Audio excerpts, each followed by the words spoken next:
Hey guys, I'm going to be reviewing Désirée today from 1954.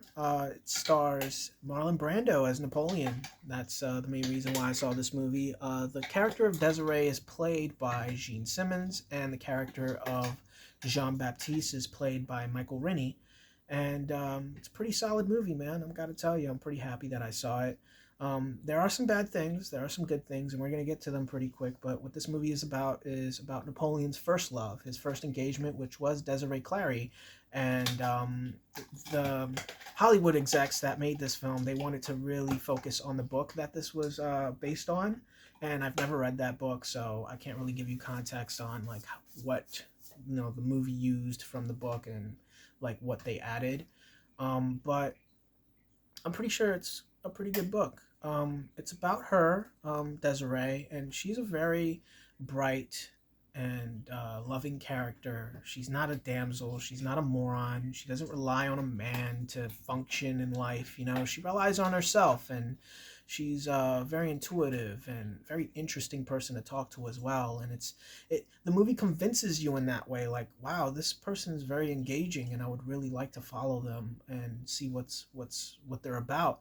And that's key to a movie like this, especially a titular character. You got to make them likable, and this movie does a good job in doing that. The negative aspects of this movie is really that, I mean, personally to me, I thought the ending was bullshit, and you can be a judge of that if you want. And the other thing is that it's a little too long. It could have been 20 minutes shorter, to be honest with you, but it is what it is.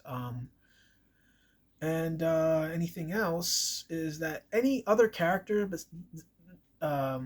besides these three characters, they're not that interesting, to be honest. Like, they're kind of just there to serve them throughout the movie, and to make a movie 2 hours and do it that way, it's kind of a little bit to sit through. But other than that, like I said, the great things are the cinematography, they're the costumes, the performances are so. But the real important characters of these movies are the ones that carry this film. And I do recommend this to people who do love romance films, or are at least interested in watching a Marlon Brando movie played by, or a Napoleon movie played by Marlon Brando. The way he attacks this role is sort of like he's sleepwalking it, but it's still Marlon Brando, so he's still doing a great job. He's got the move right, like where Napoleon, the way he stands, he stands like this, really strong and whatnot. And, he's very stoic. He's very dignified as well, and it's not cheesy, at least for me anyway. Even though some moments in this movie are pretty cheesy, like it could stroke your ego if you're into like watching a movie about a woman that has to decide between two really powerful men and who she wants to be with. If you're into that fantasy, like oh my God, is it a general or a king? Who am I, the emperor, the king? Who do I want to be with? I don't know, and I don't care about their money and their power. I just really want to know which one I can really live my life with and be happy, and live fruitfully, not based upon what I have, but based upon who I have beside me. Stuff like that type of mamby-pamby fucking Hollywood Daisy bullshit. Like, if you like that type of stuff, it's in this movie, and you can watch it. It's beautiful. It's in color. There's wide shots. There's wide landscape shots. The ending, spoiler for the ending, which I think is bullshit, is that Desiree convinces Napoleon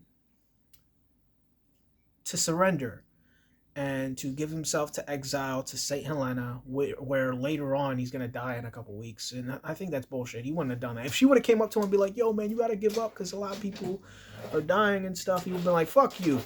For France, bitch. I ain't going to let no pussy fucking tell me where to go. I ain't going to let no pussy kill me. Fuck out of here. You know what I'm saying? Like, he ain't, I think that's what's going to happen, like, in real life. But in the movie, he was like, well, since I love you, we tight. We tight. We have passed. I'll surrender. Like, that's like, fuck out of here. That shit would never happen. But it did. The ending of this movie was underwhelming. Hey, Bernie. Yeah, you better stop. Motherfucker just got my permanent marker from the TV stand, and he was gonna chew it. God, thank God I caught this motherfucker, bro. I do not want ink on it around him. Oh my God. Come up here. Come up here. Come on. Come jump. Jump. Jump. Okay, he doesn't have room to jump. But anyway, I'm going to leave you guys. I got to babysit him a little bit and make sure he doesn't get to this fucking pen again. You guys have a good night. Hope you guys had a great Thanksgiving. Like this video. Dislike it. I don't give a shit. Good night.